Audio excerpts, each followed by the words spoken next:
Yes. How's that meringue? Gangster. So it's another one of them cold days where I'm wearing enough jumpers to make it look like I've put on about 30 stone. Sick. But we're going to do some unboxing in a minute because some actual parts have turned up, which makes a nice change.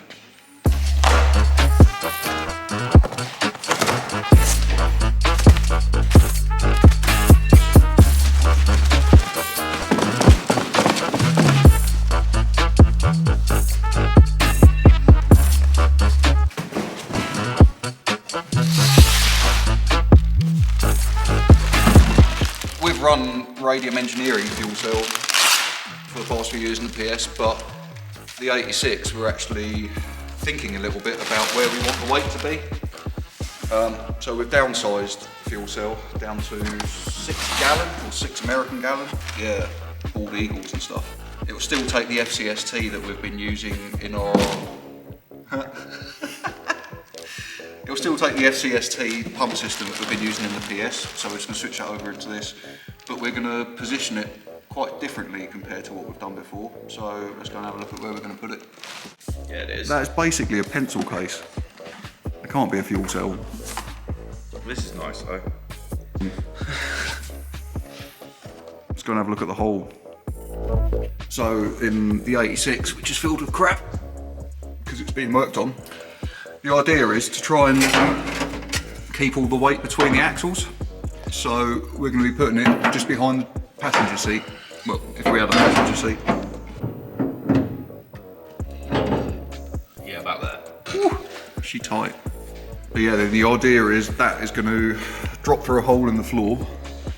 Somehow. Yeah, well, we need to cut a hole. John's going to cut a really accurate hole. No, I'm not. I'm going to plasma cut a massive hole and then make it pretty. Okay, the curtains will cover it. So yeah, drop that through the floor so we keep the centre of gravity low, and also it's in front of the rear axles, so we're going to try and keep as much weight as we can between the suspension turrets essentially, and also it stops fuel cell hanging out the back of the car. Also the cage is shaping up quite nice. Like, don't have those fancy fashionable NASCAR door cards. Door cards? Door bars. But again, you can see the kind of the curvature. It's only like tacked up at the moment. But that's going to keep quite a nice lot of space in the actual cabin for the driver compartment.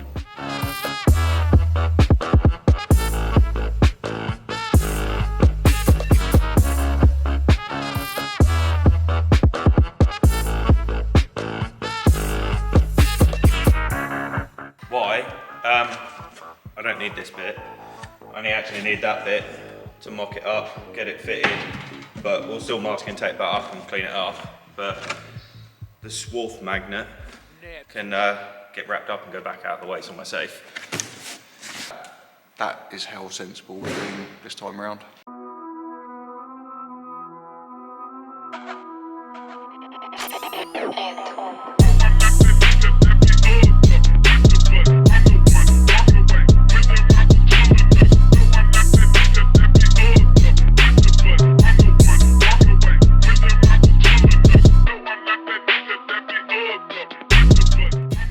Well, strip them down a couple of little bits, whilst this is nicely plugged.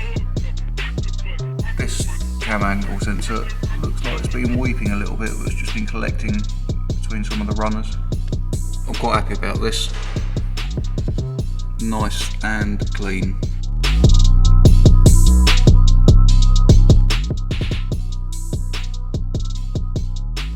As per usual, she bloody lovely. So I think John's getting confused because it's close to Christmas and we unbox things, but now he's wrapping them up again. It's like fucking Santa's been for the 86. Apparently, this isn't allowed to leave the workshop. It looks more colourful than my usual clothing scheme. Oh, Nobori flag. Fuck yeah. Awesome. How Japanese.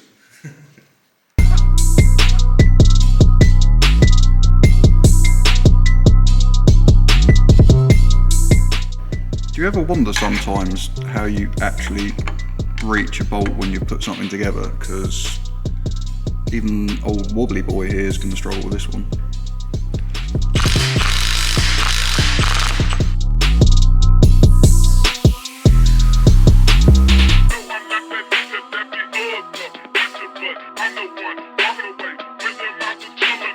How you getting on there? Fine. This is life without Milwaukee tools.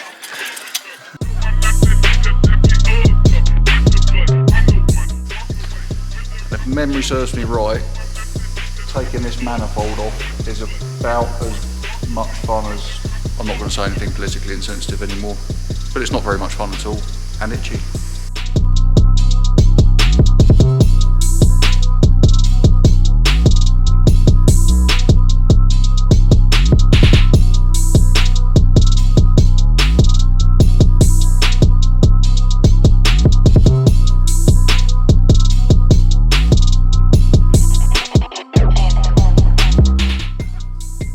Though, how much tyre should you have stuck to your timing belt? Probably not this much. Drift car, right? So normally the alternator on a JZ sits the other side, and you've got an auxiliary belt tensioner that sits in the middle, and there's a like belt that goes everywhere. What I wanted to do was, obviously we'd got rid of the power steering, so I was running electric power steering.